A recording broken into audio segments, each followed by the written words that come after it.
అందరికీ నమస్కారం. మన ఈ మధ్య నిజామాబాద్లో మేము సంక్రాంతికి వస్తున్నాం ఈవెంట్ చేయడం జరిగింది. అది నిజామాబాద్ పట్టణంలో ఫస్ట్ టైం.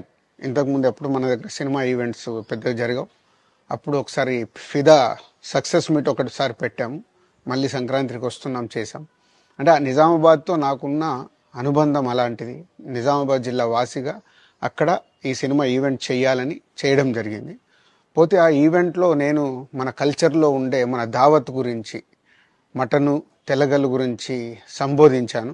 నేను ఆ మాటలలో తెలంగాణ వాళ్ళని నేను అవమానించానని, తెలంగాణ మీద హేళన చేశానని కొంతమంది మిత్రులు కామెంట్స్ చేసి సోషల్ మీడియాలో పెట్టారని తెలిసింది.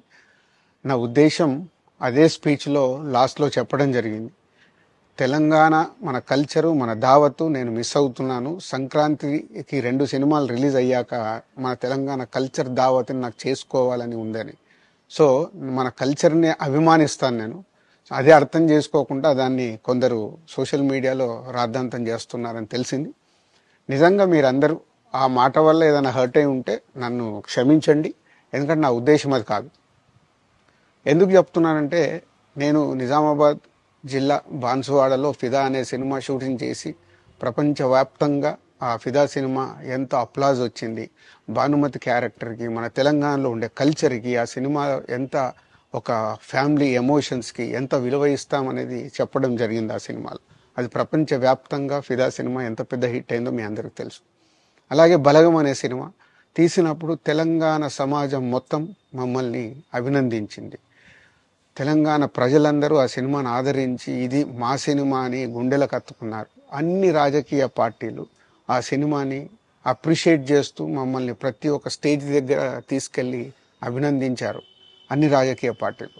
సో ఒక తెలంగాణ వాసిగా ఒక తెలంగాణని అభిమానించే నేను తెలంగాణని హేళన చేస్తానని ఎలా అనుకున్నారో నాకు తెలియదు. పోతే దాంట్లో ఏదైనా మీ కమ్యూనికేషన్లో తప్పుగా అర్థమైంటే నన్ను క్షమించండి. మీ మనోభావాలు ఆ కొందరు ఎవరైతే దెబ్బతిన్నాయని అనుకుంటున్నారో వాళ్ళందరికీ నా విజ్ఞప్తి, మీ మనోభావాలు దెబ్బతింటే నన్ను క్షమించండి. ఇప్పుడు నేను ఒక సినిమా ఇండస్ట్రీ ఫెటర్నీ నుంచి ఎఫ్డిసి చైర్మన్గా అయ్యాను. సో మీ అందరికి తెలుసది.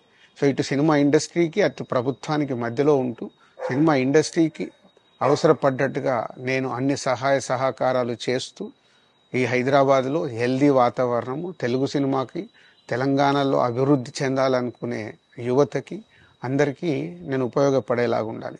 మొన్న అలాగే పవన్ కళ్యాణ్ గారు కూడా చెప్పారు, యూత్ చాలా ఉన్నారు, వాళ్ళందరికీ కూడా సినిమా ఇండస్ట్రీలో ఇష్టం ఉన్న వాళ్ళని అప్గ్రేడ్ చేసి చేయాలని. ఆ ప్రభుత్వంతో కూడా అక్కడ సినిమాలో కావాల్సిన అందరినీ డెవలప్ చేస్తూ వాళ్ళందరూ మళ్ళీ తెలుగు సినిమాకే, తెలంగాణలో నేర్చుకున్న, ఆంధ్రాలో నేర్చుకున్న వాళ్ళందరూ తెలుగు సినిమాకే ఉపయోగపడతారు.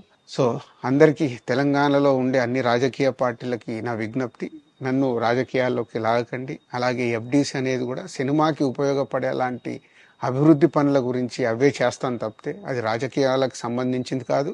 ఎఫ్డిసి కానీ నేను కానీ సినిమాలకే ఉపయోగపడతాము. ఇది అన్ని రాజకీయ పార్టీలు అర్థం చేసుకొని ఫర్దర్గా నన్ను ఇలాంటి అవసరం లేని వీటిలోకి లాగకూడదు అని మీ అందరికీ, అన్ని రాజకీయ పార్టీలకు నా విజ్ఞప్తి.